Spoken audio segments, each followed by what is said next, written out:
A new video just dropped. It's called The Ghosts of Caresh First Look for World of Warcraft. So I really don't know that much about what's going on in 11.2, but this video just dropped. We can do a live reaction to it. Let me fix the volume. Make it louder for you guys. You like my background? Thank you. All right, we got a Wowcast here. Hello everyone and welcome to Wowcast. Today we're going to talk about the next major content update, Ghosts of Caresh. To help us uncover what's in store, I'm joined by two developers who helped bring Caresh to life. Please introduce yourselves. All right. I'm Drew D'Souza, and I'm a lead encounter designer. I'm Steph Yoon. I'm an associate lead quest designer, and I was also the point on this content. First things first, what is Caresh and why now? So Caresh isn't a new term to us. You know, way back in Burning Crusade, we first heard about them when we met the Ethereals. Oh, these guys. Okay. Netherstorm. And, you know, they told us tales of Caresh, a beautiful arid homeworld for the Ethereals, until Dimensius the All-Devouring came and consumed their world soul. So we helped the Ethereals get revenge in Netherstorm, and we thought I guess I do know a little bit about this patch. I remember this. For the first time here in Ghosts of Caresh, we'll be stepping foot on what's remaining of that planet, this shattered, void-touched land, because we've heard that evil forces are trying to resurrect Dimensius the All-Devouring, and if that happens, the Ethereals are toast, and then Azeroth will be next. Yeah, that doesn't sound too good for us. So, who's going to help us try to stop Dimensius? You know, with a threat like this, it's all hands on deck. Within the last major content video update, Illyria sort of took a step back and undermined. Does this video go over any features, or it's just about the lore? Locust Walker, as he brings us to his old home planet. And the eager players among us will have already gone through the content in Legacy of Aerithor, where there is a feature called Lore Walking, which gives hints to sort of the content that's coming up here in Ghosts of Caresh. In there, we learned that Venari and the brokers are interested in helping. Not only that, dude, it'd be sick if this was a new playable race. City, Tazavesh, the Veiled Market, from the Shadowlands and placed it here right in Caresh. So we'll be able to use that as a home base. We're going to gather as much help as we can so that we can face Dimensius in the raid Manaforge Omega. I'm excited to see Venari. I know a lot of other people are too. You mentioned the raid. Can you tell us more about that, Drew? Absolutely, there's a lot to talk about. So our raid in Ghosts of Caresh is Manaforge Omega. It's a giant facility that's been built up on the planet to harvest cosmic energy. We're going to be fighting our way in and through it to take on Shadowguard's Ethereals, At least who it's are trying to beautiful. revive Dimensius. While we're in there, we'll face down with an army of Ethereals still being wrapped, the creature they're harvesting silk from, and even a mysterious council of demon hunters that have found their way onto Caresh. Demon hunters, and of course, it's going to end with a cosmic level battle with Dimensius, who is the biggest raid boss we've ever made. Whoa! How big are we talking? Like, yo, that boss looks sick. What? Yo, look at this thing. Battle with Dimensius. Who is Dementia. I am Dementia. Dude, imagine you're a warlock and you could summon this guy as your Void Lord. This thing is freaking sick. Biggest raid boss we've ever made. How big are we talking? Like City of Stormwind sized. What? Yeah. What? What's this? Oh, cool. We'll look at the raid sets after this. So that's a little sneak peek. We got some raid sets. Do you have any examples of boss mechanics in the raid? We'll take a look at those afterwards. Actually, our intro. Like I mentioned, this is a giant that boss is intake cool. facility, and we're actually going to come in through the pipe where they've taken the mana. We're actually going to utilize a artifact cloak we're introducing in Ghosts of Caresh, the Reshi Wraps, to turn ourselves into energy and trick the filtration system. So our first boss encounter is against a warden that's overlooking these pipes, and we're going to need to go in and out of energy forms to survive. Morning, Coop. I'm excited for my druid to have another artifact. So let's break down Reshi Wraps. What's the fantasy behind them? We wanted to give the players an upgradable artifact that had a visible component for transmogs, of course, because that's the true endgame of WoW, but didn't interfere with any tier sets. Dude! So that looks sick! Dude, that's sick. Wraps are an artifact cloak that helps us turn our bodies from corporeal into an energy form. You know, a very powerful person within the campaign helps us gather these ethereal artifacts and coalesces them into the Reshi Wraps.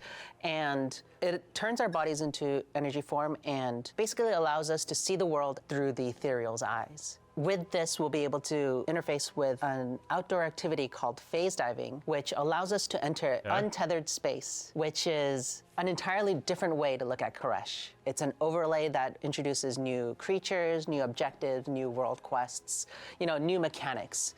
And honestly, the art team, once again, is just absolutely destroying. I mean, this looks sick. About the Reshi Wraps, it sort of interfaces with so much content across Ghosts of Caresh.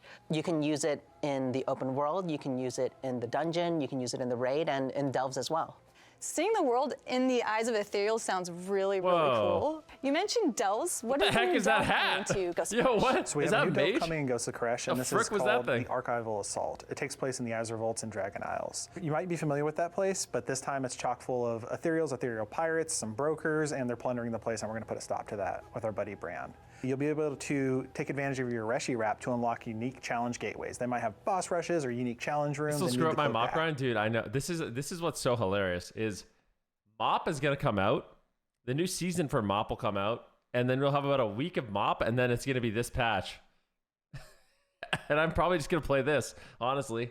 Access them. Additionally, we're doing a little bit of a social feature in here where you'll be able to see your friends' presents. They might be able to leave you messages. You see their ghosts running around where they died, maybe. What? Yep. So I can make fun of my friend dying in a certain place.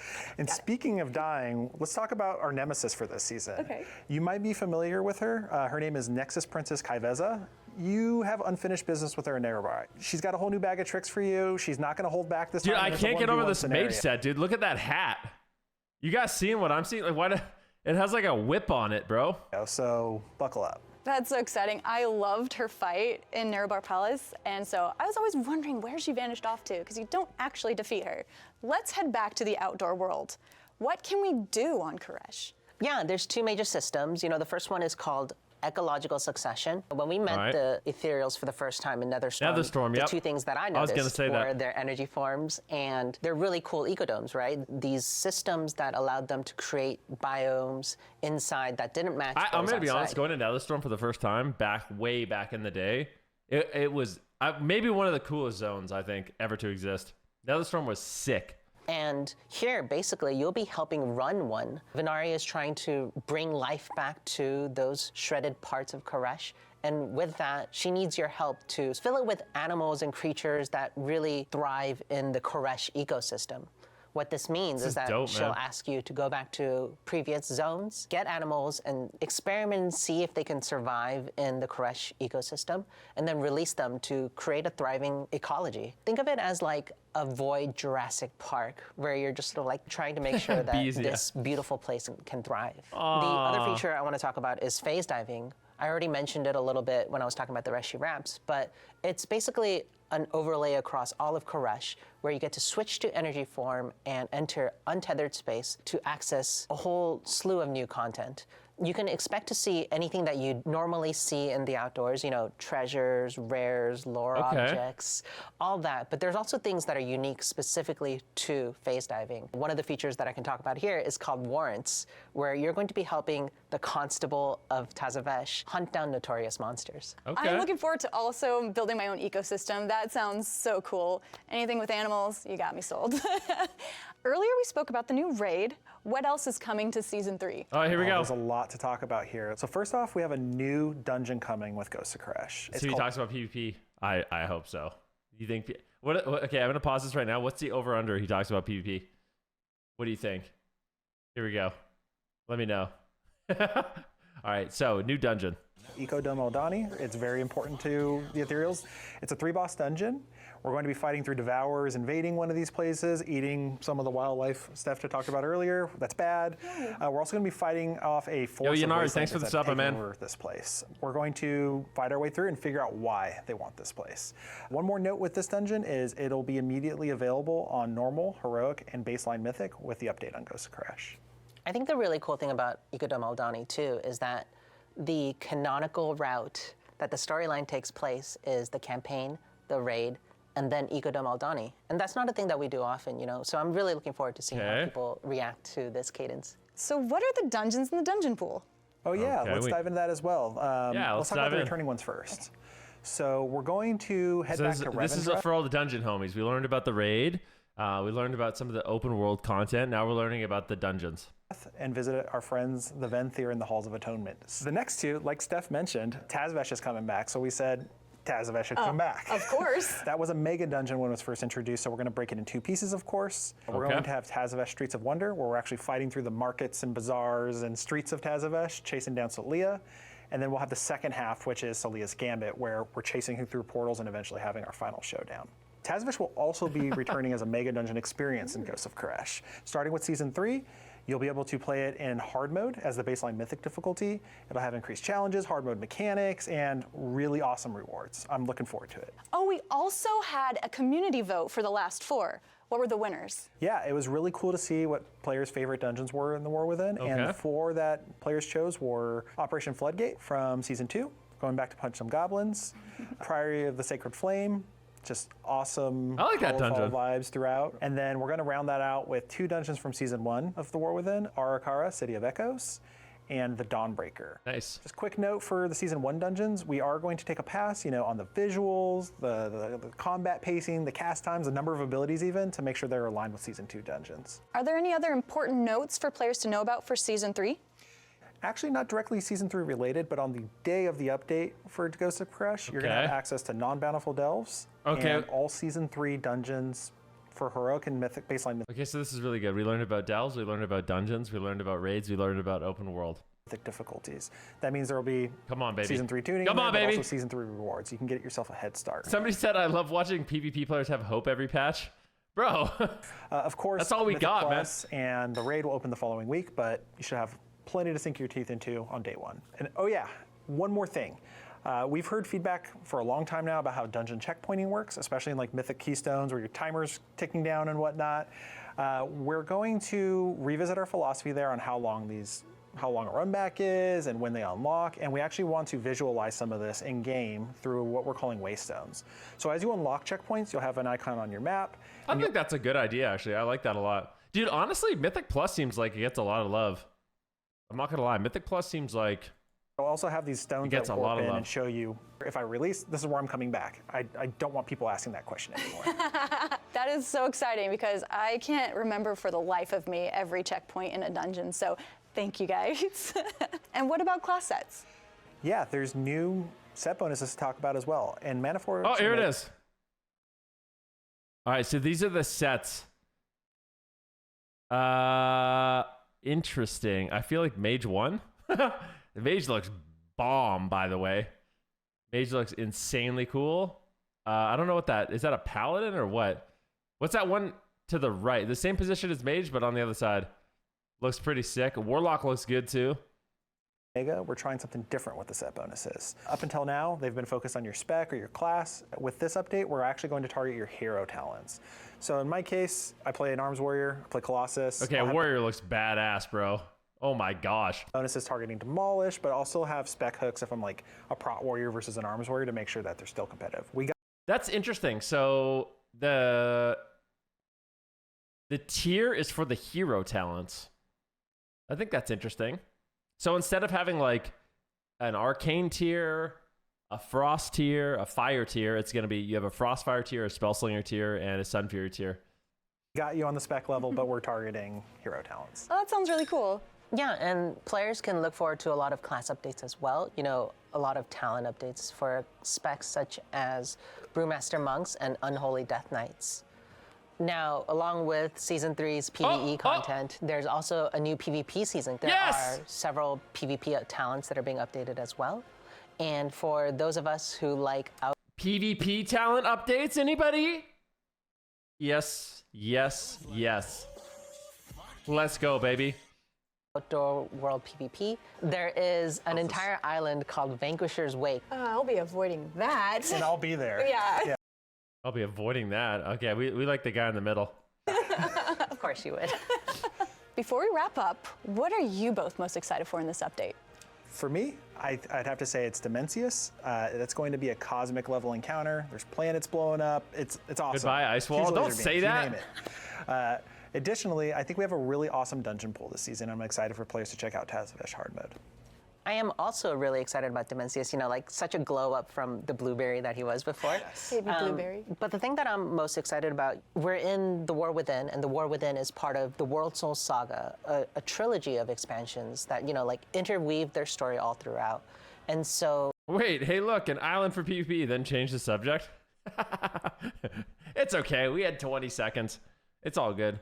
The campaign and the story within Ghosts of Caresh will matter so much more to the next expansion than it has ever done before. I'm really looking forward to seeing how players go through the campaign and absorb the story. I'm excited for everything you guys have mentioned. That's Ghosts of Caresh, the void-touched major update coming to the War Within. Thank you, Steph and Drew, for hanging out with me. And didn't even mention what the talent changes are. My guess is that they don't know what the talent changes are yet. I'm gonna be honest. All your hard work into this update. And thank you all for watching. We'll see you in Caresh. It looks like a cool patch. I'm not gonna lie. Like it looks like a cool patch. I think the Mythic Plus and the Raid look really, really amazing. Hopefully, this is my copium. This is me being like maximum copium. Every single class will get 2 PvP talents updated or changed to really make the gameplay unique. What do you think? Probably not, but I hope so. That'd be dope. Now let's look at these sets real quick. All right, so these are the sets. I'm gonna assume, so here, let's put this in paint. What do we think? Let's see if we can get this right. We should be able to guess this right. So I'm gonna assume the middle is a Demon Hunter. Does that seem real? Demon Hunter? The middle's Demon Hunter. This is a mage. We know this is a warrior. This looks like a druid. This looks like a warlock. I don't know what that goblin is. I'm gonna assume this is rogue. Yeah, it looks like a rogue. I don't know.